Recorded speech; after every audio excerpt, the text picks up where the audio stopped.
ایک روز ایک وکیل صاحب تھے، گھر پہ جب نہا رہے تھے تو اپنی گھڑی بھول گئے اور کام پہ چلے گئے۔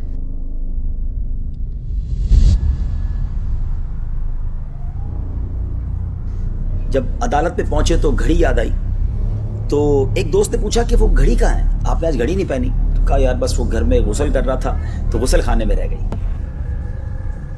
ایک ٹھگ جو تھا، چور وہاں کھڑا تھا، وہ سن رہا تھا کہ وکیل صاحب کی گھڑی ہوگی بڑی قیمتی اور یہ غسل خانے میں چھوڑا ہے۔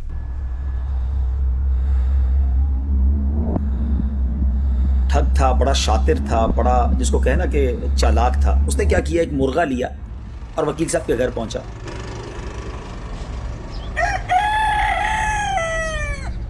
اور جا کر کہا کہ یہ وکیل صاحب نے مرغا بھجوایا اور کہا کہ وہ غسل خانے میں جو گھڑی رہ گئی ہے نا وہ دے دو۔ اب گھر والوں نے سمجھا کہ وکیل صاحب نے مرغا بھی بھجوایا تو یہ واقعی انہی کی طرف سے آیا ہوا بندہ ہوگا۔ مرغا لیا اور غسل خانے والی گھڑی دے دی۔ شام جب وکیل صاحب گھر آئے تو گھر والوں نے کہا وہ گھڑی مل گئی تھی آپ کو؟ کہا گھڑی تو میں گھر بھول گیا تھا۔ کہا وہ آپ نے تو منگوائی تھی، ایک مرغا دے کر بندہ آیا تھا۔ کہا نہیں میں نے تو نہیں منگوائی تھی۔ سارے گھر والے پریشان کہ یہ کون تھا ایسا ٹھگ کہ جو ہمارے گھر سے مرغا دے کر گھڑی لے گیا۔ دوسرے دن وہی ٹھگ پھر وکیل صاحب کے گھر گیا۔ وکیل صاحب کام پہ چلے گئے، وہ گھر گیا اور ان سے کہنے لگا کہ وہ گھڑی والا چور مل گیا ہے۔ تو وکیل صاحب نے وہ مرغا واپس منگوایا۔ اچھا چلو مرغا دے دیں تاکہ گھڑی مل جائے۔ مرغا دیا، وہ شخص مرغا لے کر بھی غائب ہو گیا۔ اب علماء نے یہ واقعہ بیان کر کے بتایا کہ ایسے ٹھگ ہمارے معاشرے میں بھی ہوتے ہیں جو بڑی چال بازی کے ساتھ لوگوں کو دھوکہ دے دیتے ہیں، اور آج بھی ایسے لوگ ہوتے ہیں۔ آج کل موبائل پر میسج آتے ہیں آپ کا اتنے کا انعام نکل آیا، لوگوں کی خوشی کے ہمارے نیند اڑ جاتی ہے کہ گاڑی نکل آئی ہے، سونا نکل آیا، اور آخر کار اس کا اینڈ اس بات پر ہوتا ہے کہ جناب وہ 200-500 روپے کا بیلنس آپ سے منگوا لیتے ہیں اور جناب وہ پیسے لے کے وہ بھی چلے جاتے ہیں۔ تو ایسا نہ کیا کریں۔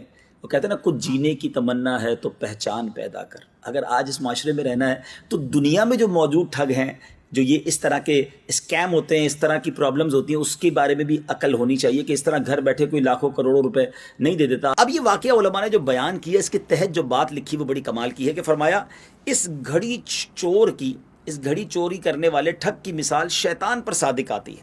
جس طرح وہ ٹھگ اپنے داؤ سے مرغے کا لالچ دے کر گھڑی لے گیا اور پھر مرغا بھی ان کے پاس نہیں رہنے دیا، شیطان کیا کرتا ہے کہ شیطان ملعون پہلے دنیاوی مرغے کا لالچ دے کر دین اور ایمان کی گھڑی لے جاتا ہے اور پھر بعد میں وہ دنیاوی جو چیزیں ہوتی ہیں وہ بھی چلی جاتی ہیں۔ ایسا ہی تو ہوتا ہے۔ آج لوگ دنیا کو بنانے کے لیے اللہ کو ناراض کر دیتے ہیں، شیطان کی باتوں میں آ جاتے ہیں، مال مال مال کماتے ہیں، حرام کمائیں حلال کمائیں، اور دین و ایمان کی جو پاکیزہ گھڑی ہے گویا وہ بھی چلی جاتی ہے، اور ایک وقت آتا ہے وہ حرام کا مال بھی چلا جاتا ہے۔ اللہ کرے کہ ہم شیطان کے واروں کو سمجھیں۔